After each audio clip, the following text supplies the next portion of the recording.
Cool. So we're on. Hi. This is just being done live to mitigate the whole waiting to record and then upload and stuff. So I'm not expecting anyone to appear while it's live. So if you didn't catch it live and for some reason you wanted to catch it live, I didn't advertise this at all. Basically, a year ago or 2 years ago, I can't remember properly, I did a video that I uploaded to this channel about my depression and anxiety and what brought that on. And I thought I'd do an update because it's Mental Health Awareness Week, and I've not been coping so well with it. When I made the video last time, I was having ups and downs, as we all do. But I was better than I am now. And that's mostly because I had a regular schedule. I had university lectures to attend at a regular interval. I was comfortably far away from graduating that my indecision on what career path to take afterwards wasn't such an important thing. Now that I'm close to the graduation date, although there's been muck-ups with group projects and things, so not everything's been handed in that I thought was handed in. And there was an essay that I just missed entirely because I got confused about dates. So there's 2 pieces of work that are just entirely absent and have gone past the deadline for me to be able to do something about it. So I may not even graduate. But the type of degree that I'm doing is more the work that you've done rather than the actual degree that matters. So it's more just when you go for a job, you have a portfolio of work to present. And that's the main thing. So I'm not so bothered about it, although I'm a bit of a completionist. Playing Pokemon Red and Blue, I needed 151, which means that I bought a Game Shark. I input codes, and then when I no longer had a Game Boy to play with, I had to do it on emulation. I had to input Game Shark codes to get a level 5 Mew in the grass. Then what days? But yeah, to try and keep things on topic, because I've got to go for a meeting later on today. Basically, when you take it to its basics, my medication's not working now, or because of the movement of things. I'm just tangling this. Things just aren't as good just now. I've got no regular lectures to attend. I'm now nearing the end of my stay at university. I can't really repeat the year while that option's available for me. I need to get out and work. Student finance aren't handling things professionally. They keep moving the goalposts, changing what they ask us to do. Every time I speak to them on the phone, I get told something different that I need to send in or sort out. It's a mess, basically. And that's not something that I can carry on dealing with. I can't cope with that.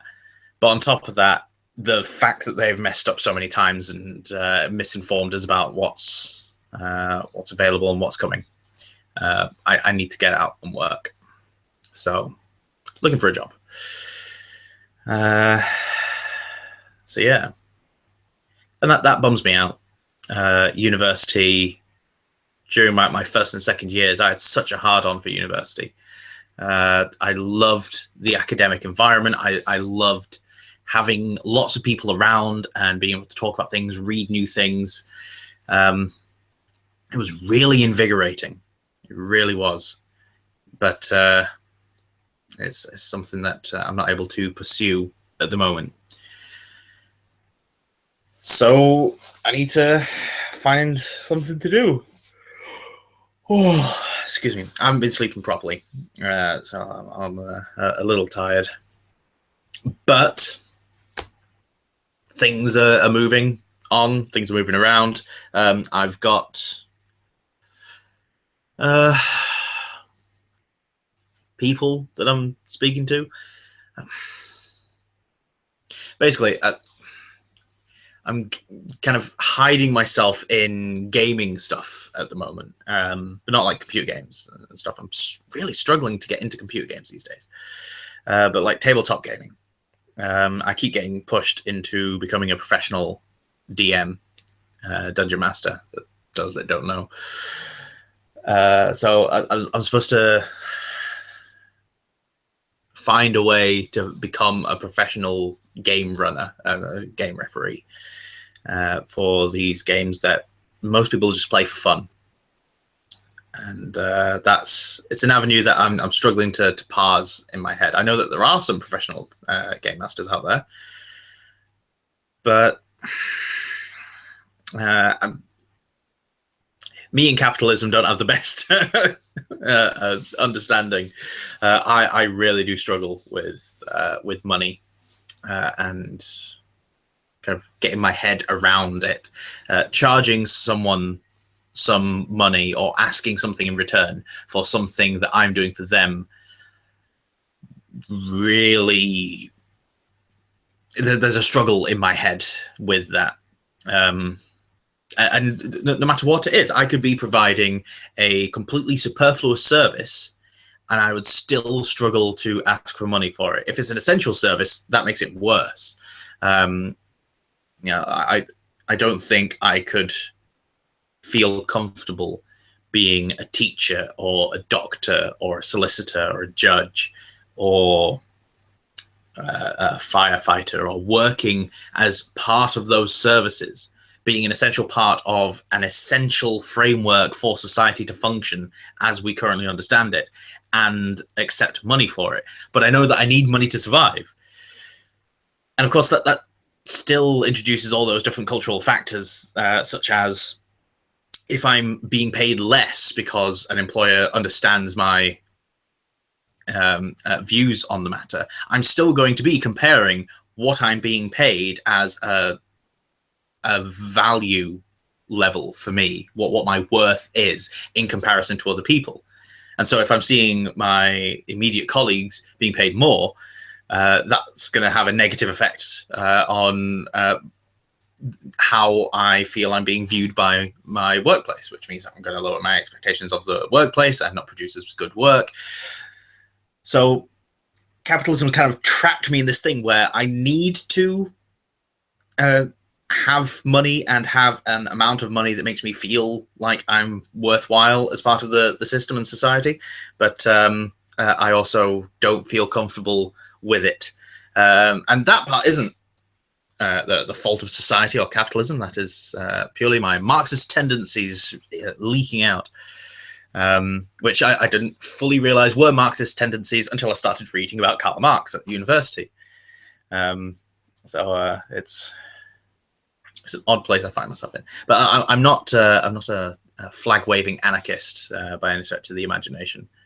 I am purely rambling now, and this has been going on for a bit. I don't know how long. I've just had a look at the clock, and I know that around 1:15 I started rambling or setting this up to ramble. Basically, I've avoided the main thing, the depression and anxiety. I have not coped well recently. The lack of structure, the lack of involvement in things involving other people. As much as I have anxiety, my anxiety isn't so much on the social level. Like meeting certain people and talking about certain things will send my heart rate skyrocketing from time to time. And I'll feel not good enough to discuss these things. But generally speaking, just being around people is good for me. I don't get anxiety with just being around people. I do have anxiety with leaving the house and going outside, but purely because I associate that with getting on with something. And most of the time my anxiety is kicking off because I need to do something, and I'm struggling to do so. And so I'll start going, well, you obviously can't do it then. And so if you can't do it, it's not going to get done. The world's going to end. Everyone's going to hate you. So there's a lot of pressure that I'm putting on myself that I'm struggling to not put on myself.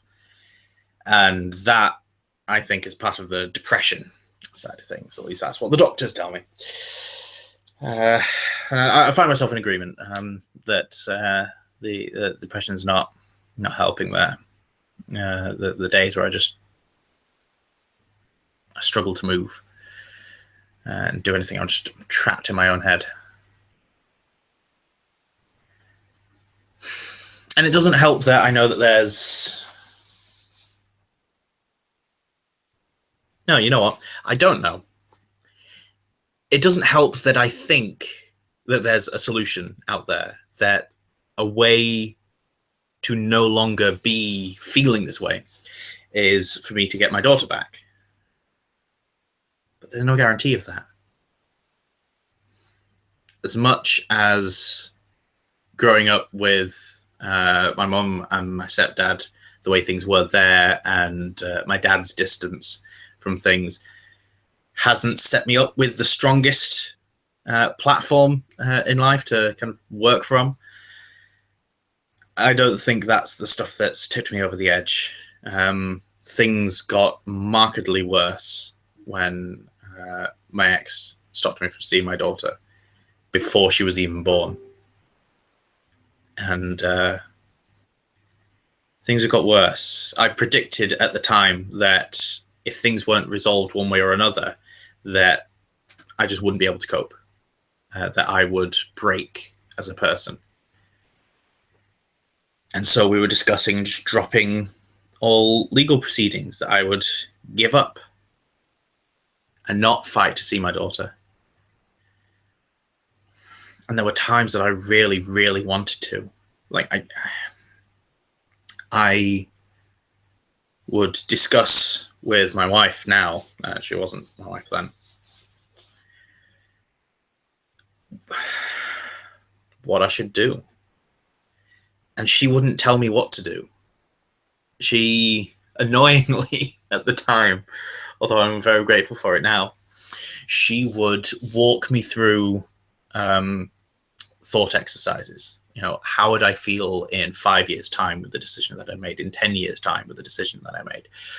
How would I feel about the decision that I'd make given this scenario or that scenario? And that helped put things into perspective. Because as much as I can mess up and make mistakes about things, I find it very difficult to lie to myself about some things. I'm very confident that I'm lying to myself about a whole bunch of things, but there are some things where I feel very passionate about the truth being there, like no matter how uncomfortable it is.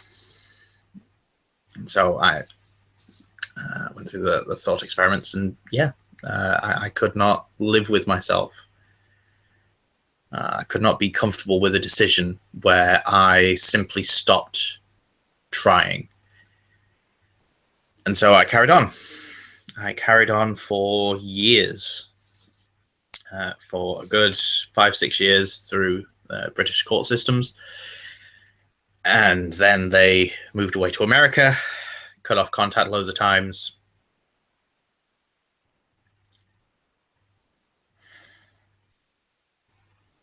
It hasn't helped. And I feel very confident in saying that this is what's pushed me over the edge and broken me as a person. Whether or not a resolution will fix it, I think remains to be seen. I don't know. And when a resolution will present itself, I don't know.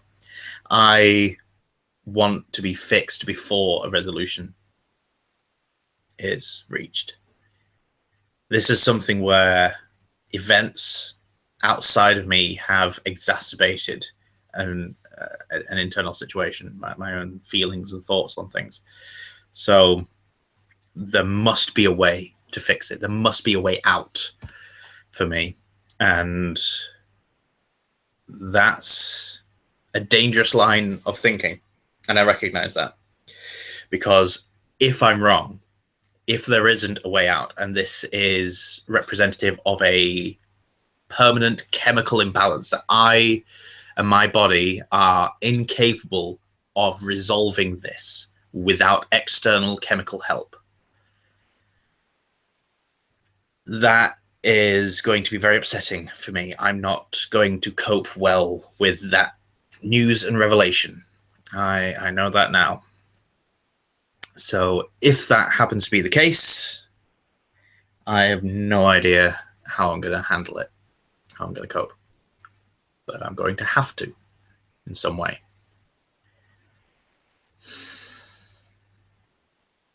Because whenever people start talking about depression and anxiety, these days less and less, but throughout my life, most of the time when I think about depression, I associate suicide later down the line with it. And I haven't throughout my own depression. But if there's one situation that starts spinning those wheels in my head where I think, hypothetically, if it were the situation that I'm now depressed for life, I have to deal with depression and anxiety for the rest of my life. If I have these feelings for the rest of my life, or I have those moments where I have no feelings for the rest of my life, I would want to limit those experiences as much as possible.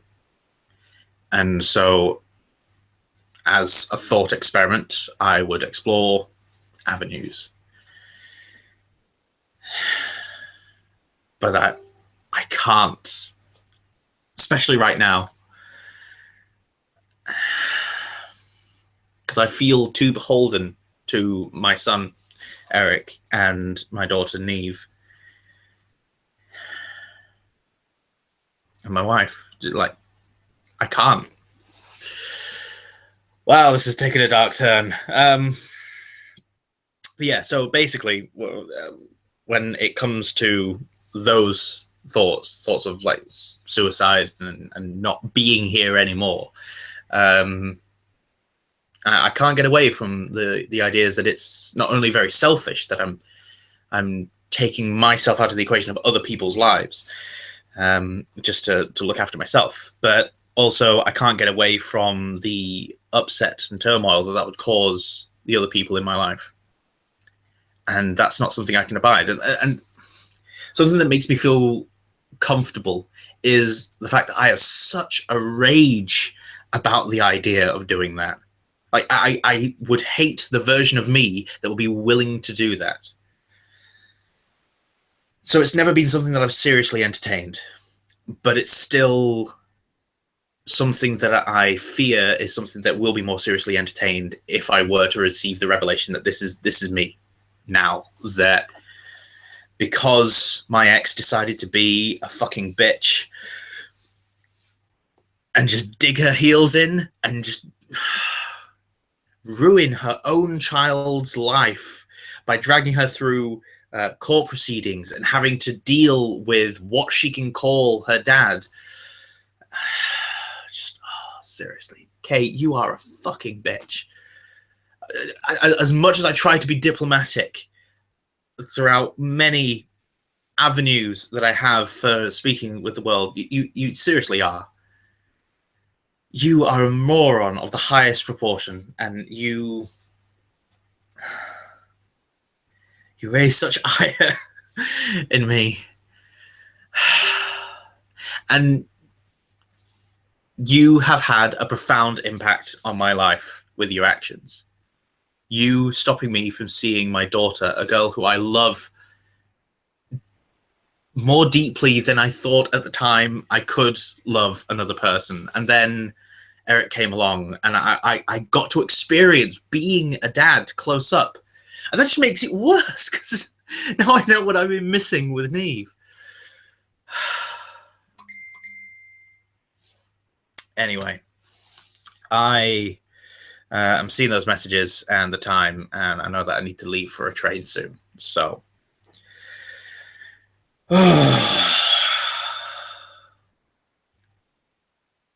seriously. So, yeah, my life has potentially been ruined, but I don't know if it's a self-defense mechanism or something, but I can't find myself wallowing in those thoughts and feelings for too long. So that's a good thing. But there are times just where I shut down.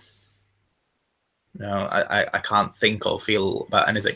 So I suppose it's a good thing that I don't constantly go over how I got here, because that would probably depress me more. And I don't go through bouts of hating my ex too often, but when the thoughts do come up, as much as I try to be diplomatic for if Neve ever finds anything, I've got the Vlogs for Neve channel for sweet talking around the issue. So for this channel, yeah, Kate, you're a fucking bitch. You've had no reason to fear me at all. I never hit you. I was never violent towards you. You would have screaming fits for no good reason and then just storm off and say that we've broken up and then just come back later and say, no, we're not broken up. And then when I finally did like break up with you properly about it, you sat me down for a meeting with a sheet of paper and went through like how we're going to proceed with our relationship from here. And this is before we found out that you were pregnant. You're nuts. You may have become less nuts, but you're still as cruel and capricious. You're an awful person, and I'm very sorry to have ever met you. And I think, by all means, justify your own actions in your head with whatever you feel is going to make you feel better. But seriously, try asking yourself. You're on this Christian kick because you've married a Yank that's into his Christianity and spiritualism and stuff. And as foolish as that is, and just demonstrates how simple-minded that the two of you are. Religion is a whole other thing, and dragging Neve into it. Come on, but seriously, as a Christian woman, as you now style yourself, ask yourself, truly, what motivated you to stopping me seeing my daughter in the first place? What was that motivation? Because I hadn't done anything wrong, said anything wrong. The one thing that we did have a falling out about was exploring the idea of possibly getting an abortion. You were 19 and homeless and jobless, and I was 20 and working part-time in a bar and still living with my mum. That wasn't a smart way to bring a kid into the world. And I didn't say have an abortion. I said we should explore options like adoption or abortion. Giving our daughter the best life she possibly could. Didn't even know it was a daughter at the time. We had no information to go on. No idea that things were going to get better. I wanted to discuss these things. You just flat out refused and decided that I was a bad guy because of it. So fuck you. Seriously, fuck you. Right, I want to go and catch a train. I'll see you guys later. Sorry this wasn't actually any good.